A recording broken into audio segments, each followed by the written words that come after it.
നമസ്കാരം. ഇന്ന് ഞാൻ ക്യാരറ്റ് പച്ചടിയാണ് ഉണ്ടാക്കുന്നത്. ഗുണം കൊണ്ടും ഭംഗി കൊണ്ടും രുചി കൊണ്ടും എല്ലാവർക്കും ഇത് ഇഷ്ടപ്പെടും. നല്ല ടേസ്റ്റുള്ള പച്ചടിയാണ്. സാധനം നമ്മുടെ വീട്ടിലുള്ള സാധനങ്ങൾ മാത്രം വെച്ചിട്ടാണ് ഉണ്ടാക്കുന്നത്. ഏറ്റവും എളുപ്പത്തിൽ ഉണ്ടാക്കാനും പറ്റും. ആദ്യം തന്നെ ബീറ്റ്റൂട്ട് ചെറുതായി അരിഞ്ഞെടുക്കാം. ഞാൻ ക്യാരറ്റ് 3 ചെറുതായി അരിഞ്ഞെടുത്തു. മുറിച്ച ക്യാരറ്റ് വേവിച്ചെടുക്കാൻ ഒരു പാത്രത്തിലേക്ക് മാറ്റാം. പാത്രത്തിലേക്ക് മാറ്റി ഒരു പച്ചമുളക്, കുറച്ച് കറിവേപ്പില,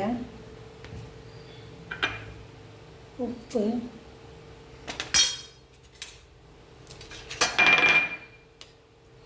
മഞ്ഞൾപ്പൊടി 1/4 ടീസ്പൂണ്, കളറുള്ള പച്ചടി ആയതുകൊണ്ട് കുറച്ച് മുളക് പൊടി ചേർക്കുന്നുണ്ട്.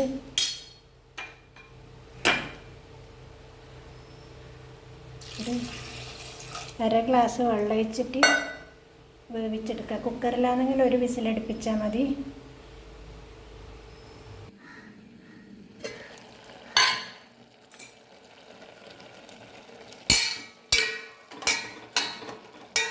ഇളക്കി അടച്ചു കൊടുക്കുക. വേവിക്കാൻ വെച്ചിട്ടൊരു 3 മിനിറ്റായി. ഇനി ഒരു 5-6 മിനിറ്റ് കൊണ്ട് ഇത് നന്നായിട്ട് വെന്ത് കിട്ടും. അപ്പോഴേക്കും അരപ്പിന് വേണ്ട തേങ്ങയൊക്കെ റെഡിയാക്കാം. അരപ്പിന് വേണ്ടത് തേങ്ങ കുറച്ച്, ഒരു തേങ്ങേൻ്റെ 1/4 ഭാഗം എടുത്തിന്, ഒരു മുറിൻ്റെ പകുതി. പിന്നെ പുളി കുറഞ്ഞ തൈര്, നല്ല ടേസ്റ്റുള്ള തൈര്, മോരായാലും മതി, അധികം പുളിയാകാൻ പാടില്ല, കട്ടിയുള്ള മോരെടുക്കാം.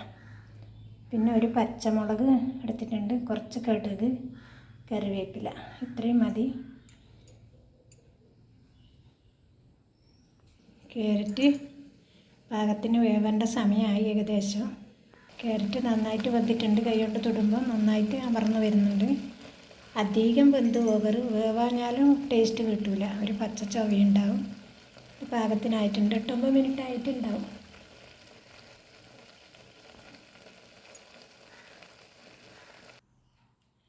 ഇതിൽ കുറച്ച് പഞ്ചസാര ചേർത്ത് കൊടുക്കണം.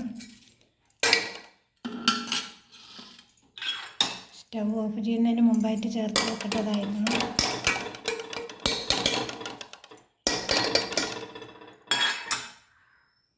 ഇനി തേങ്ങ നന്നായി ആദ്യം അരച്ചെടുക്കണം. തൈര് ഒഴിച്ചാണ് ഞാൻ തേങ്ങ അരച്ചെടുക്കുന്നത്. തേങ്ങ നന്നായി അരച്ചെടുത്തിട്ടുണ്ട്. തേങ്ങ തൈരിൽ അരിഞ്ഞ് കിട്ടാത്തതുകൊണ്ട് ഞാൻ കുറച്ച് തിളപ്പിച്ചാറിയ വെള്ളം ഉപയോഗിച്ചിട്ടാണ് അരച്ചത്. ഇനി ബാക്കി വന്ന അരവില് കടുക്, പച്ചമുളക്, കറിവേപ്പില ഇവ ചേർത്തൊന്ന് ക്രഷ് ചെയ്തെടുക്കുക. ആ കൂട്ടത്തിൽ ബാക്കിയുള്ള തൈരും ചേർത്ത് കൊടുക്കുക. കടുക് അരിഞ്ഞു പോകാൻ പാടില്ല. എല്ലാം ഒന്ന് അടിച്ചെടുത്തു. ഇനി ഇത് തണുത്തിട്ടുണ്ട് നന്നായിട്ട്. ഞാൻ കഷ്ണമൊന്നും ഉടച്ചു കൊടുത്തിട്ടില്ല. പഞ്ചസാര താല്പര്യമില്ലാത്തവർ ചേർക്കണ്ട. ഇനി അരപ്പ് ചേർത്ത് കൊടുക്കുക. ഇത് തണുത്തിട്ടുണ്ട്.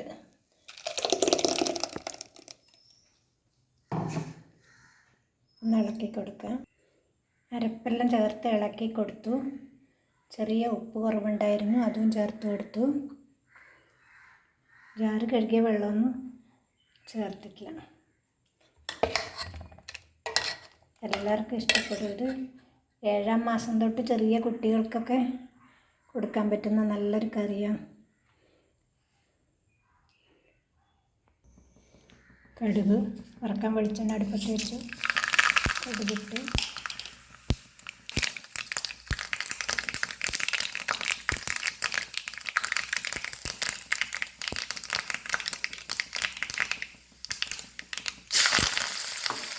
കറിവേപ്പില, ഉണക്കമുളക്, നമ്മുടെ സ്വാദിഷ്ടമായ പച്ചടി റെഡിയായി. ഇതിന് കളറ് വേണ്ടവർ കുറച്ച് മഞ്ഞൾപ്പൊടിയും മുളക് പൊടിയും കുറച്ച് കൂടുതൽ ചേർത്താൽ മതി. ഞാൻ മഞ്ഞൾപ്പൊടി 1/4 ടീസ്പൂണിലും കുറവായിട്ടേ ചേർത്തിട്ടുള്ളൂ. മുളക് പൊടി അങ്ങനെ 1/4 കുറവൊന്നുള്ളേ ചേർത്തിട്ടുള്ളൂ. എല്ലാവർക്കും ഇഷ്ടപ്പെടും ഈ കറി. എല്ലാവരും ഉണ്ടാക്കി നോക്കുക.